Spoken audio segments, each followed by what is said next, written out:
بسم اللہ الرحمن الرحیم۔ ڈیئر لسنرز، السلام علیکم۔ ہمارا آج کا ٹاپک پاکستان میں تعلیمی مسائل اور ان کے حل، نیز حکومت اس کے لیے کیا اقدامات کر رہی ہے، اس کے حوالے سے ہے۔ تعلیم ایک ایسا زیور ہے جو انسانی شخصیت کو نہ صرف نکھارتا ہے بلکہ انسانی ذہن کو روشن کرتا ہے۔ علم ہر ایجاد اور اختراع کا منبع ہے۔ قوموں کے عروج و زوال کی داستانیں در حقیقت علوم و فنون کی ترقی کے ساتھ ہی وابستہ ہیں۔ ایک ماہر تعلیم کا کہنا ہے، آپ مجھے کسی قوم کا نظام تعلیم دکھا دیں، میں آپ کو اس قوم کا مستقبل بتا دوں گا۔ معاشی اور معاشرتی ترقی کے لیے تعلیم کی اہمیت ایسے ہی ہے جس طرح انسانی جسم میں دل کی۔ تعلیم وہ زینہ ہے جو قوموں کو ترقی کے افق تک پہنچاتا ہے۔ اگر ہم پاکستان میں تعلیم کی اہمیت، اس کے مسائل اور حکومت اس کے لیے کیا اقدامات کر رہی ہے، اس پر بات کریں تو پاکستان میں شرح خواندگی آج بھی بہت کم ہے۔ 1951 میں جب پاکستان کی پہلی مرتبہ شماری ہوئی تو اس وقت پاکستان کا لٹریسی ریٹ صرف 16% تھا، جو کہ 1998 میں 45% تک پہنچ گیا۔ Pakistan social and living standard measurements کے اکارڈنگلی پاکستان میں اس وقت شرح خواندگی 58% ہے۔ پاکستان میں لٹریسی کی ڈیفینیشن یہ ہے کہ ability to read and understand simple text in any language from a newspaper اور magazine, write a simple letter and perform basic mathematical calculation, that person is called literate.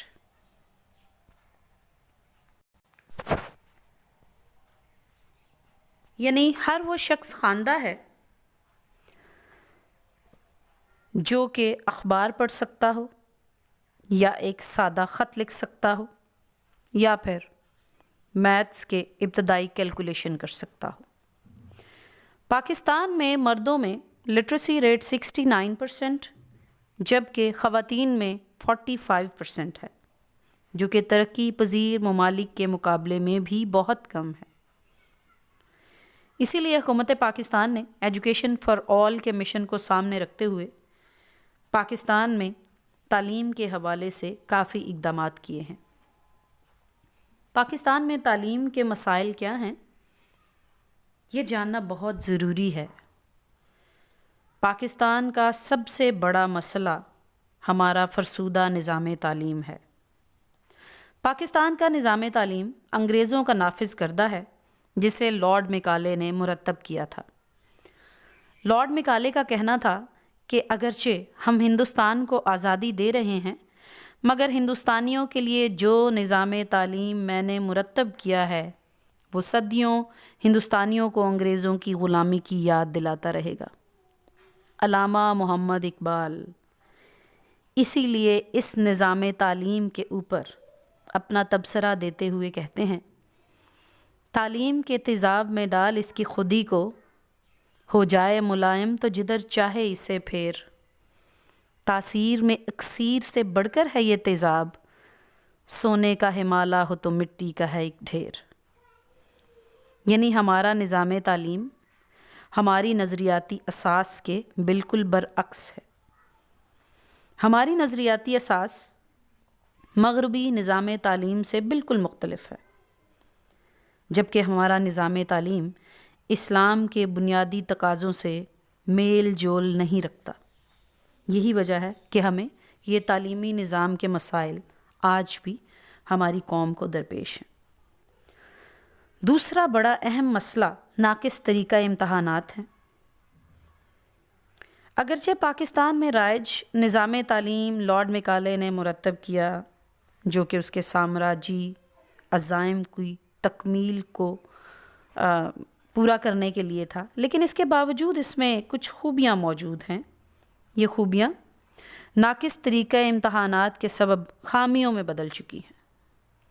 Pakistan کا نظام تعلیم طلباء کو صرف رٹا لگانے یا پھر نقل کرنے پر مجبور کرتا ہے، اور اس کی بڑی وجہ ہمارا طریقہ امتحانات ہے۔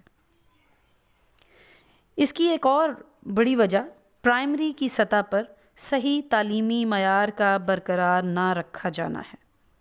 جب بچوں کی تعلیمی بنیاد کمزور رہتی ہے تو بچے آگے چل کر ملک کے لیے صحیح شہری ثابت نہیں ہوتے، یا پھر یہ تعلیم فروٹفل ثابت نہیں ہوتی۔ لہٰذا جس درخت کی جڑیں کمزور ہوتی ہیں وہ مستقبل میں آنے والے طوفانوں کا سامنا کرنے کی صلاحیت نہیں رکھتا۔ پاکستان میں تعلیمی اداروں میں اگرچہ آئین کے تحت اسلامیات کو گریجویشن کی سطح پر بطور لازمی سبجیکٹ کے شامل تو کیا گیا، مگر آج بھی طلباء صرف امتحانی نقطہ نظر سے ان تمام سبجیکٹس کی تیاری کرتے ہیں۔ انہیں نہ ہی تو دینی علوم پر کوئی دسترس حاصل ہے، اور نہ ہی وہ نبی کریم صلی اللہ علیہ وآلہ وسلم کے اسوہ کے مطابق اپنی زندگی کو ڈھالنے میں کامیاب ہوتے ہیں۔ ہم سمجھتے تھے کہ لائے گی فراغت تعلیم، کیا خبر تھی کہ چلا آئے گا الہاد بھی ساتھ۔ یہی وجہ ہے کہ ہمارے طالب علموں کی نظر میں تعلیم کا مقصد صرف اور صرف مستقبل میں اچھے روزگار کا حصول ہے۔ تعلیم ایک ایسا رستہ ہے جس کی منزل علم ہے، لیکن تعلیم کے ذریعے علم کی اعلیٰ منزل حاصل کرنے کی بجائے ہمارا طالب علم کسی کمپنی میں اچھی نوکری اور زیادہ تنخواہ کا خواب دیکھتا ہے۔ یہی وجہ ہے کہ اس تعلیم سے نہ ہی تو وہ اپنا دماغ روشن کر پاتا ہے اور نہ ہی دل کو منور کرتا ہے، نہ ہی تو وہ تعلیم اس کی شخصیت میں نکھار پیدا کرتی ہے، اور نہ ہی وہ ملک کے لیے اچھا شہری ثابت ہوتا ہے، بلکہ وہ پیسہ کمانے والی ایسی مشین بن جاتا ہے جو اپنی فیملی کو سپورٹ کرنے کے لیے تعلیم حاصل کرتا ہے۔ ہمارے تعلیمی وسائل بھی کافی محدود ہیں، جس کا اندازہ اس بات سے لگایا جا سکتا ہے کہ ملکی اخراجات میں تعلیم کے لیے مختص رقم، جو کہ ہمارے جی ڈی پی یعنی گراس ڈومیسٹک پروڈکٹ کا صرف 2% ہے، اور وہ بھی پوری طرح سے تعلیم کے اوپر خرچ نہیں کیا جاتا، جبکہ ترقی یافتہ ممالک اپنے جی ڈی پی کا 5.7% تعلیم پر خرچ کرتے ہیں۔ 2008 اور 2009 کے اکنامک سروے کے مطابق پاکستان میں تعلیمی ادارے بھی محدود ہیں، اور یہ باضمیر ذہنوں کو جگانے کے لیے یہ ریشو کافی ہیں۔ پاکستان میں 37.7% اسکول ایسے ہیں جن کی 4 دیواری ہے۔ پاکستان میں 33.9% اسکول ایسے ہیں جن میں پانی کی سہولت موجود ہے، باقی اسکولوں میں نہیں ہے۔ پاکستان کے 59.6% اسکولوں میں بجلی کی سہولت موجود ہے، باقی اس سے محروم ہیں۔ پاکستان میں 36.9% اسکولوں میں واش روم کی سہولت موجود ہے، باقی اسکول بھی اس سے محروم ہیں، جبکہ پاکستان میں 10.9% اسکول ایسے ہیں جن میں پراپر عمارت موجود ہے، باقی اسکول اس سہولت سے محروم ہیں۔ یہ تمام مسائل اس بات کا اشارہ کرتے ہیں کہ پاکستان میں لٹریسی ریٹ آج بھی کم کیوں ہے۔ نظام تعلیم کی ترقی کے لیے حکومت نے کئی اقدامات کیے، جن میں اعلیٰ تعلیم کے فروغ کے لیے ہائر ایجوکیشن کا قیام، سرکاری اور نجی شعبے کی شراکت کو عمل میں لانا، پرائمری سطح پر اسکولوں میں مفت تعلیم دینا، درسی کتب کی فراہمی جو کہ بالکل مفت ہوگی، نصاب کی سائنسی بنیادوں پر تشکیل نو کی جائے گی، ٹیکنیکل اور پیشہ ورانہ تعلیم کو فروغ دیا جائے گا۔ لیکن اس وقت بھی پاکستان میں موجود 3125 ٹیکنیکل اور پیشہ ورانہ اداروں میں 2189 پرائیویٹ سیکٹر میں، جبکہ سرکاری سطح پر باقی ادارے موجود ہیں۔ اس شعبے میں بھی پرائیویٹ سیکٹر پاکستان کے لیے اہم خدمات سر انجام دے رہا ہے۔ معیار تعلیم کی بہتری کے لیے بنیادی تعلیم کو لازمی قرار دیتے ہوئے اسے معیاری بنایا جائے تاکہ طلباء کے اندر تعلیم حاصل کرنے کا جذبہ پیدا کیا جا سکے۔ خواتین کی تعلیم کی طرف خصوصی توجہ دی جائے کیونکہ خواتین کی تعلیم بھی اتنی ہی ضروری ہے جتنی کہ مردوں کی۔ پاکستان میں خواتین کی تعلیم کی طرف خصوصی توجہ دینے کی اس لیے بھی ضرورت ہے کیونکہ پاکستان میں ابھی بھی صرف 45% خواتین پڑھی لکھی ہیں۔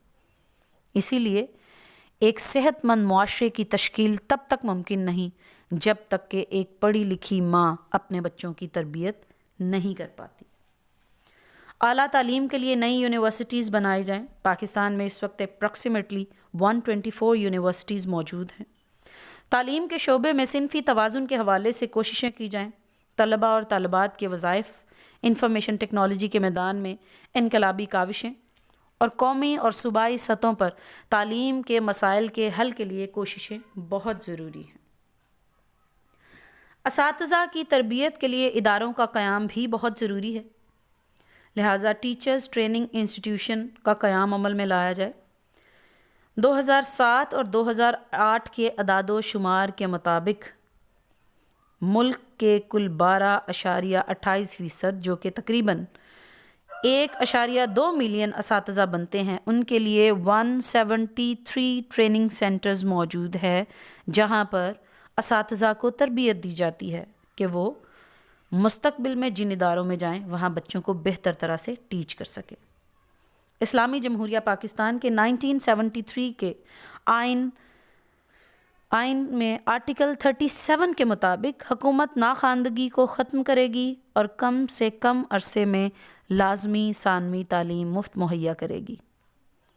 آئین میں یہ بات کئی برسوں سے درج تو ہے لیکن ابھی تک یہ حقیقت نہیں بن سکی۔ روٹی، کپڑا اور مکان کا نعرہ لگانے والے جب تک تعلیم کو اس نعرے کا حصہ نہیں بنائیں گے، ترقی کا خواب دیکھنا محض دیوانے کا خواب ہوگا۔ خوش تو ہیں ہم بھی جوانوں کی ترقی سے مگر لب خنداں سے نکل آتی ہے فریاد بھی ساتھ۔ یہی زمانہ حاضر کی کائنات ہے کیا؟ دماغ روشن و دل تیرا و نگاہ بے باک۔